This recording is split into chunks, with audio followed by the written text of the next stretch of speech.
Welcome, friends. As we gather here today, we invite you to join us on a voyage inward, to the very essence of our being, where we seek to uncover the profound truth of emptiness and the ultimate self-knowledge.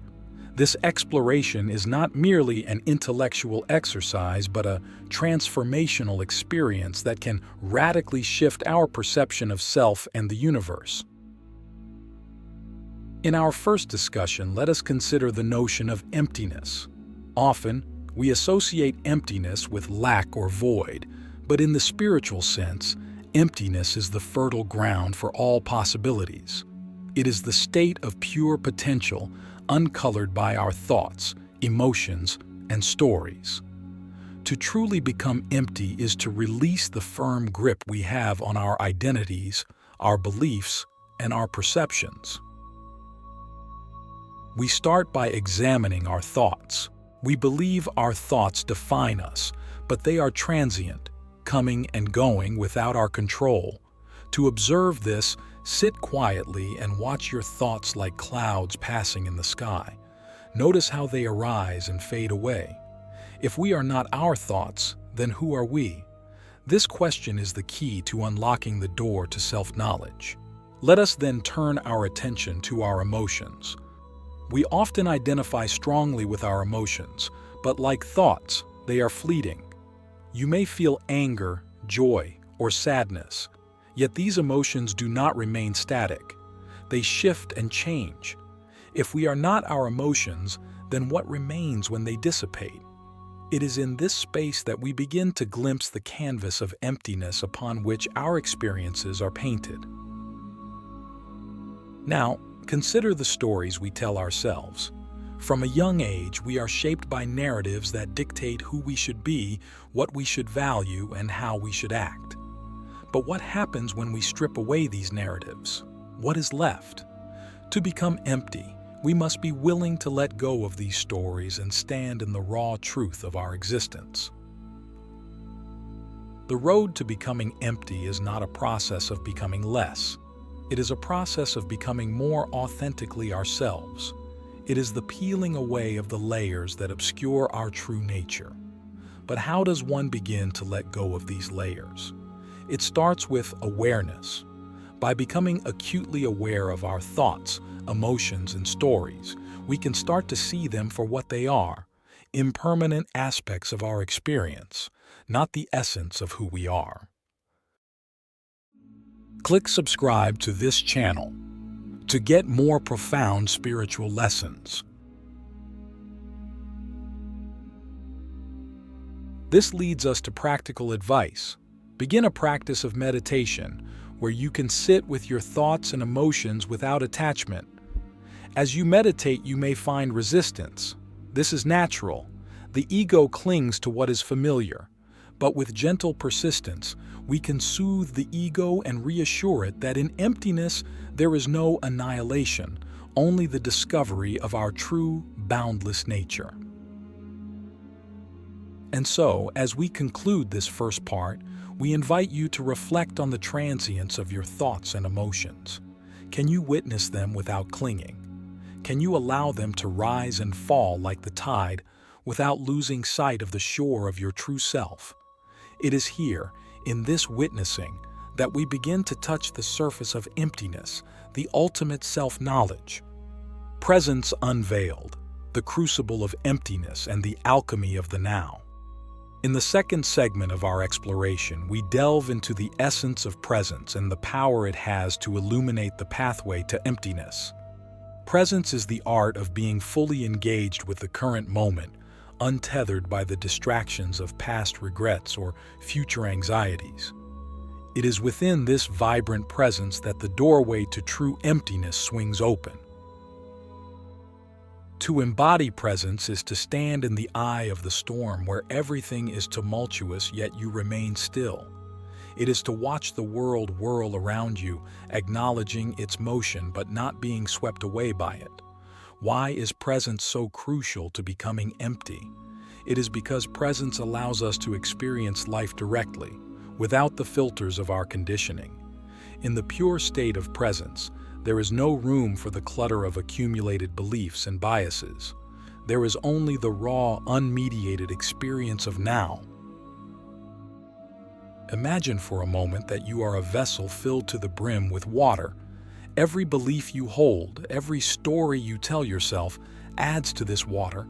Presence is like pouring out this water, allowing the vessel to be empty, ready to be filled with the newness of each moment. But how do we pour ourselves out? It begins with the breath.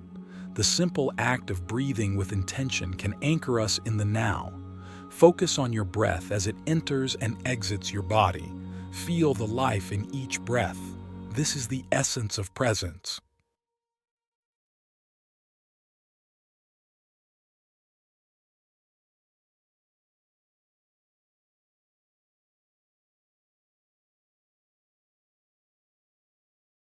As we practice presence, we may encounter resistance within ourselves. The mind is a master storyteller, weaving intricate tales that pull us from the now. But as we practice, we strengthen our ability to stay present. Each time we return to the breath, we affirm our commitment to the now. With each return, we become more adept at dwelling in the present moment. But presence is more than just a meditation practice. It extends to every aspect of life. To be present while listening, truly listening, without preparing your next response. To be present while eating, savoring each bite, noticing the textures and flavors. To be present with our emotions, feeling them fully without judgment. This is living with presence. Practically speaking, we can cultivate presence through mindfulness practices. Mindfulness is the tool through which we can maintain an ongoing state of presence. Whether we are washing dishes, walking in a park, or engaging in conversation, we can do so mindfully. We can notice the sensations, the environment, our reactions, and in doing so, we can maintain a state of emptiness. As we navigate our day, let us inquire within. Are we fully here in this moment? Are we bringing our entire selves to this task, this interaction, this breath? It is in these questions that we find the compass to guide us back to presence, back to emptiness. In emptying ourselves through presence, we gain access to an inner tranquility that is not dependent on external circumstances. It is a peace that pervades all aspects of life, a steadiness that endures through the ebb and flow of daily existence. As we conclude this part of our journey, take a moment to notice your level of presence. Has it shifted since the start of this conversation? Are you more here, more now, than you were before? And in this heightened state of presence, can you sense the spaciousness within you, the burgeoning emptiness that is the bedrock of ultimate self-knowledge? It is in this space that we find our true selves waiting to be discovered.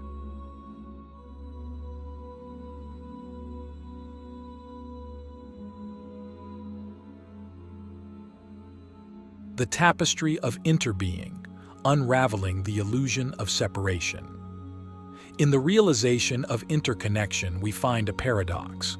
The more we perceive the interconnectedness of all that is, the more we approach the true nature of emptiness.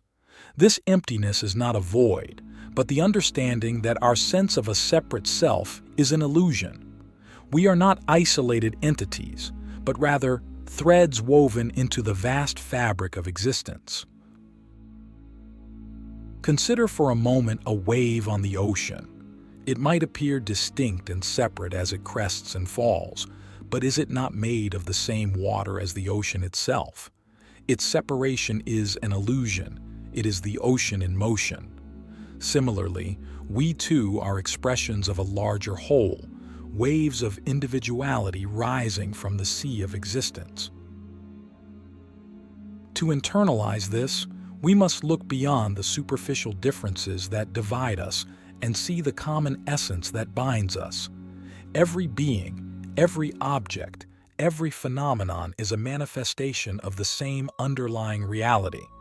When we harm another, we harm ourselves. When we love another, we love ourselves. This is the dance of interbeing, the realization that our lives are intrinsically linked with the lives of all others. The practice of compassion arises naturally from this understanding. When we see ourselves in others, we cannot help but treat them with kindness and care. Compassion is no longer a moral injunction, but an expression of our interconnected nature. It is recognizing the thread of the self in the tapestry of the other and acting from that recognition. How do we cultivate this sense of interconnectedness? We begin by observing nature.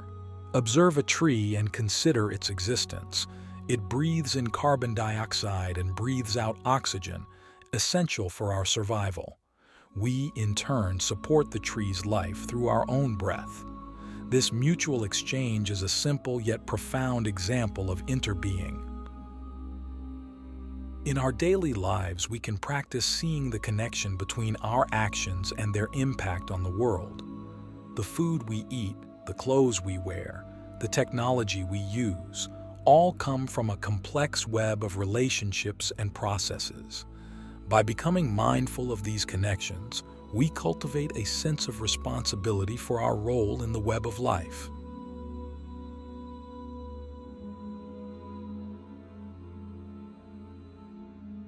Let us now turn this lens inward and examine our own minds. Our thoughts and emotions are not solely individual occurrences. They are influenced by our interactions, our environment, and our societal structures. In understanding this, we can approach our inner experiences with greater compassion and less judgment. We can see our anger, joy, and sadness as part of a collective human experience. As we reflect on our interconnectedness, we might wonder, if we are so deeply connected to all that is, then what is the self? This question invites us to look deeper, to peel away the layers of identity we have constructed. In doing so, we inch closer to the realization of emptiness, not as a lack of being, but as the fullness of being part of a greater whole. In this third part, I invite you to observe the moments of connection in your life. Notice the exchanges, the relationships, the shared experiences that weave the fabric of your existence. And in these observations, ask yourself, in what ways am I contributing to the tapestry of inner being? How does this awareness of interconnectedness change the way I perceive myself and the world?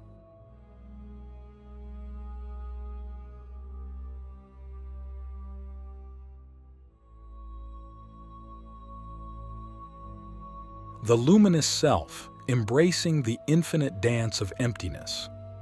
In this final contemplation, we turn our gaze inward to the very core of our being, where we discover that the essence of self is neither solid nor static. It is dynamic and expansive. This realization is the heart of the luminous self, a self that is not confined by the narrow definitions of individuality, but is illuminated by the boundless nature of existence. To arrive at this understanding, we must first let go of our attachment to the ego, that part of us which clings to identity, to being someone. The ego is like a lantern with a shutter, casting only a narrow beam of light, revealing but a fraction of what is. But imagine what happens when we open the shutter completely. The light pours out in all directions, merging with the light of a million other lanterns. This is the luminous self, a self that is inseparable from the radiant tapestry of life. The luminous self recognizes that there is no other, that the separation between self and the universe is a mere illusion. Just as the sun does not shine on one thing but illuminates all things, the luminous self does not exist in isolation but pervades all of existence. This self is not diminished by letting go of individuality. It becomes vaster, more connected, and more alive.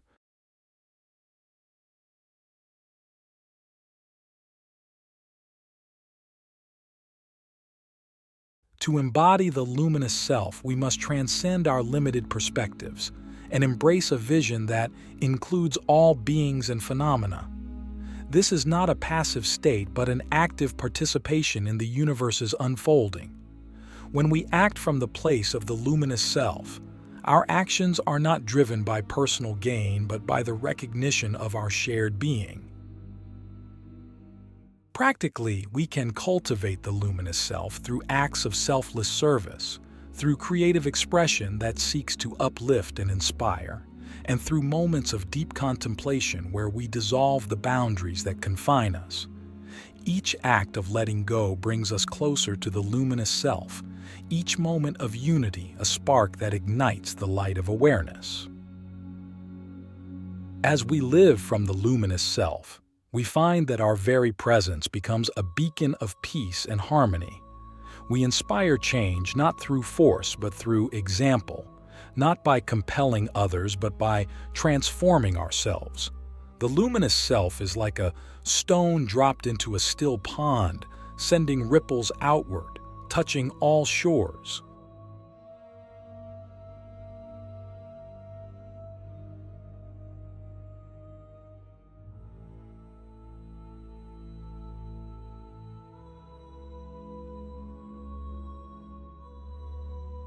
As we conclude this journey, let us reflect on the path we have traveled, from the understanding of emptiness as fertile ground for all potential, through the practice of presence, to the recognition of our interconnectedness, and finally to the realization of the luminous self.